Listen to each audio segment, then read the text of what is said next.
Assalamu alaikum wa rahmatullahi wa barakatuhu. We're here at ANTI-TV. My name is Imam Abdul Baqi, and I'm going to continue my topic of discussion, my Taaleem sessions, and we're going to deal with currently with the issue of Reconstruction. And a good book to have in your library is the book Black Reconstruction in America from 1860 to 1880. Written by W.E.B. Du Bois. It shows you the role blacks played in the attempt to reconstruct democracy, after the so-called emancipation. So we see in 1863, it is said that Lincoln freed the slaves. And that brings to mind a picture I seen when I became Muslim. It was at Western Sunrise paper in Manhattan at the Banu Halal restaurant, which was part of MIB, the Mosque of Islamic Brotherhood. And on that paper it says, Lincoln may have freed your body, but Islam frees your mind. And that stuck with me, and alhamdulillah.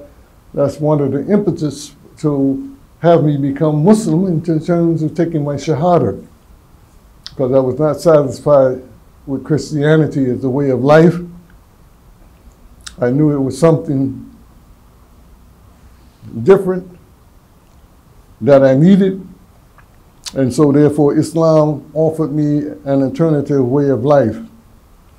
And talking about Reconstruction, there's another book that we must bring to mind, because this in the aftermath of Reconstruction is called The New Jim Crow.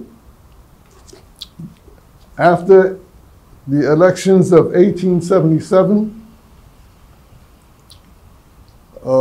President removed the troops from the South who were protecting the blacks, and afforded the opportunity for Southern militias, especially the Ku Klux Klan, to terrorize, intimidate, and to drive the people off of the land, and in some cases to drive them out, period. Or to put them back on the plantation system. They had devised all kinds of schemes to do this. They would loan people money for goods, for seeds, and if they couldn't pay, then they would seize their land and use their labor. There was all kinds of peonage systems, which means that if blacks were moving all throughout the South and they didn't have any particular job, they will seize these individuals and in turn enslave them in what we call in a system in which they were forced to go back on the plantation system and to work because they were vagrants and so on and so forth. Many people were arrested, imprisoned, and in turn re-enslaved. And this lasted up until what we call the middle of the 20th century, when we had the development of the so-called civil rights movement. The civil rights movement was to eradicate all of these injustices. And mind you, it took the 13th, 14th, and 15th Amendment to the Constitution to give blacks rights as citizens. But it took a civil rights movement to make those things meaningful. And of course, we see today, we see that, you know, you have all kinds of movements to disenfranchise the black vote. We have all kinds of movements, you know, to segregate once again or to isolate blacks.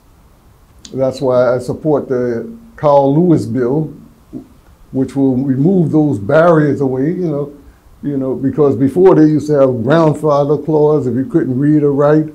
And when you couldn't read, you have to have a certain amount of education. You might have to have somebody to vouch for you. So therefore, the black numbers were suppressed. So you got voter suppression going on at the present time all throughout the United States and many of those so-called red states where they try to minimize the amount of the black vote. So getting back to Reconstruction, it was a period in which we see the North had empowered the blacks. And they had allowed them, in terms to own land, to own property, and also to run in government. And these people did whatever they could, to maintain that power. And some of the things which are in existence today, such as public schools. This was primarily to educate those blacks, because by the turn of the century, you had many blacks who were not educated. But then again, you have many Americans. Remember, we had perhaps a 90% literacy rate coming into the 20th century. Now the numbers are much better, but it's not as great as other areas in Europe and, of course, other areas in Asia. And that's because America do not invest in educating its citizens. Matter of fact, they have an exploited relationship still today. And I'll talk about that further. When I talk about history,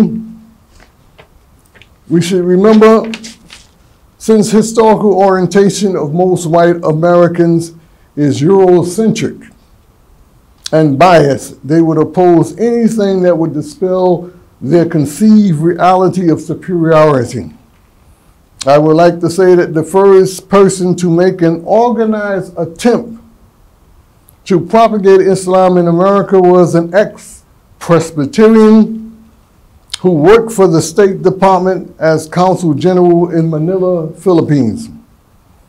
He was the former editor of the Missouri Republican of St. Louis. His name was Alexander Russell Webb, later to be known as Muhammad Alexander Russell Webb. In 1888, he embraced Islam, and in 1893, he returned to America, organized Muslims in America, published the so-called Muslim World, and lectured on Islam. He states his goals: to teach the intelligent masses who and what Muhammad ﷺ was and what he really taught, and to overturn the fabric of falsehood and error that prejudice and ignorant writers have been construing and supporting for centuries. He further states that Islam as a way of life was thoroughly applicable to all the needs of humanity, that it seems to me that it is exactly the system that we need in our country. And that is why I am here. That is why I am in the United States. He was a white American. To learn more about him, you must read Muhammad Alexander Russell Webb by Danielle Reed. So Islam is not anti-systemic, but it is indeed the system or way of life that Allah has ordained to all of mankind. And so we see Alexander Russell Webb talking about this system of al-Islam. Bunya al-Islamu wa ala comes in shahadatu la ilaha illallah, that the key to the Jannah is la ilaha illallah. He came to teach American citizens Islam, and this was long before the Dawah Islam movement, long before Ishna, Ikna, Muna, or any of these so-called organizations that we have today. Alhamdulillah, may Allah bless him full his grave with nur and allow this information to be disseminated so that everybody can accept it. Subhanakallahumma wa bihamdik. Ashhadu an la ilaha illa anta astaghfiruka wa atubu ilayk. Assalamu alaikum wa rahmatullahi wa barakatuh. Alhamdulillah.